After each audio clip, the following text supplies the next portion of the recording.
আসসালামু আলাইকুম ওয়া রাহমাতুল্লাহ। প্রিয় ভাই ও বোনেরা, আজকের এই গুরুত্বপূর্ণ ভিডিওতে আমরা জানব জুমার দিনে কোন 7টি দোয়া পড়লে ইনশাআল্লাহ জান্নাত আমাদের জন্য নিশ্চিত হয়ে যেতে পারে। এই দোয়াগুলো খুব সংক্ষিপ্ত কিন্তু অর্থে ও ফজিলতে অসাধারণ। প্রতিটি দোয়ার পেছনে আছে কোরআনের দলিল, হাদিসের প্রমাণ এবং সাহাবীদের আমল। ভিডিওটি একদম শেষ পর্যন্ত দেখুন, কারণ শেষ দিকের দোয়াটি বহু মানুষ জানে না, অথচ রাসূল সাল্লাল্লাহু আলাইহি ওয়াসাল্লাম নিজে সে দোয়াটি শিখিয়েছেন। জুমার দিনের গুরুত্ব। আল্লাহ কোরআনে বলেছেন, ইয়া আইয়ুহাল্লাযীনা আমানু ইযা নুদিয়া লিস-সালাতি মিন ইয়াউমিল জুমআতি ফাসআউ ইলা যিকরিল্লাহি ওয়া যারুল বাই', যালিকুম খায়রুল লাকুম ইন কুনতুম তা'লামুন। হে ঈমানদারগণ, যখন জুমার দিনে সালাতের জন্য আহ্বান করা হয় তখন আল্লাহর শরণে ধাবিত হও। সূরা জুমুআ আয়াত 9। হাদিসে এসেছে, জুমার দিন সপ্তাহের শ্রেষ্ঠ দিন। এদিনেই হযরত আদমকে সৃষ্টি করা হয়েছে, জান্নাতে প্রবেশ করানো হয়েছে এবং পৃথিবীতে নামানো হয়েছে। সহিহ মুসলিম। জুমার দিনে রয়েছে এক গোপন মুহূর্ত যেখানে বান্দার যে কোনো দোয়া কবুল হয়। সেই 7টি দোয়া ও বিস্তারিত ব্যাখ্যা দরুদ শরীফ বা দরুদে ইব্রাহিম। হাদিসে এসেছে, রাসূল সাল্লাল্লাহু আলাইহি ওয়াসাল্লাম বলেছেন, যে ব্যক্তি আমার প্রতি একবার দরুদ পাঠ করে আল্লাহ তার উপর 10টি রহমত নাজিল করেন। সহিহ মুসলিম 408। দরুদ শরীফ পাঠের ফজিলত কি? 10টি রহমত, 10টি গুনাহ মাফ, 10টি দরজা বৃদ্ধি, জান্নাতে রাসূল সাল্লাল্লাহু আলাইহি ওয়াসাল্লামের সান্নিধ্য। আমলের পদ্ধতি কি? সকালবেলা 10 বার দরুদ শরীফ পড়া, নামাজের পর 10 বার করে পড়া। দোয়া ইউনুস। লা ইলাহা ইল্লা আনতা সুবহানাকা ইন্নী কুনতু মিনাল যালিমিন। সূরা আম্বিয়া আয়াত 87। অর্থ হল, হযরত ইউনুস আলাইহিস সালাম মাছের পেটের মধ্যে এই দোয়া করেছিলেন, আল্লাহ তাকে মুক্তি দেন। দোয়া ইউনুসের ফজিলত। তাওবার দোয়া, বিপদ থেকে মুক্তি, অন্তরের বিশুদ্ধতা।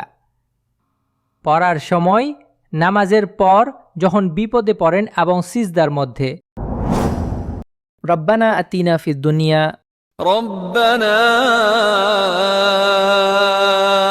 آتنا في الدنيا حسنة وفي الآخرة حسنة وقنا عذاب النار। সূরা বাকারা আয়াত 201। ফজিলত। দুনিয়া ও আখিরাত দুই জায়গাতে কল্যাণ চাওয়া। রাসূল সাল্লাল্লাহু আলাইহি ওয়াসাল্লাম নিজেও বারবার এই দোয়া করতেন। কিভাবে আমল করবেন? জুমার নামাজের পর, কোনো গুরুত্বপূর্ণ কাজের আগে। জান্নাত চাওয়ার দোয়া। আল্লাহুম্মা ইন্না নাসআলুকাল জান্নাতা ওয়া নাউযু বিকা মিনান নার। হাদিসে এসেছে, যে ব্যক্তি দিনে 3 বার জান্নাত চায়, জান্নাত বলবে, হে আল্লাহ, তাকে আমার অন্তর্ভুক্ত করুন। তিরমিজ। ফজিলত কি? জান্নাতের প্রার্থনা মানে আল্লাহর সন্তুষ্টি চাওয়া। পড়ার সময়, দোহার সময়, জিকিরের সময় এবং ঘুমের আগে। জাহান্নাম থেকে মুক্তি দোয়া। আল্লাহুম্মা জিরনি মিনান নার। হাদিসে এসেছে, যে ব্যক্তি দিনে 7 বার এই দোয়া পড়বে জাহান্নাম তার জন্য হারাম হয়ে যাবে। মুসনাদে আহমদ। মা বাবার জন্য দোয়া। রব্বিরহামহুমা কামা রাব্বায়ানি সাগীরা। কুরআনের আদেশ, তোমার বাবা মায়ের জন্য দোয়া করো। জান্নাত পেতে হলে মা বাবাকে খুশি রাখা জরুরি। আল্লাহর রহমত চাওয়ার দোয়া। রাব্বি ইরহামনি রাহমাতান মিন ইনদিকা। এই দোয়াটি সিজদার মধ্যে পড়া উত্তম। রহমত ছাড়া কেউ জান্নাতে যাবে না, এ কথা রাসূল সাল্লাল্লাহু আলাইহি ওয়াসাল্লাম নিজেই বলেছেন। জুমার দিনে একটি মুহূর্ত আছে যেখানে যে দোয়াই করা হোক না কেন তা কবুল হয়। হাদিসে বলা হয়েছে, জুমার দিন আসরের পর থেকে মাগরিবের আগে পর্যন্ত এই সময়টি হতে পারে। তাই এই সময়টিতে একাগ্রচিত্তে দোয়া করুন, চোখের পানি ফেলুন, মনে মনে আল্লাহকে ডাকুন।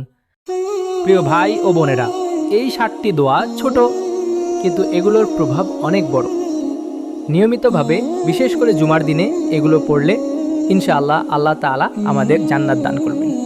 ভিডিওটি আপনার প্রিয়জনদের সঙ্গে শেয়ার করুন, নিজেও পড়ুন, অন্যকেও পড়াতে সাহায্য করুন।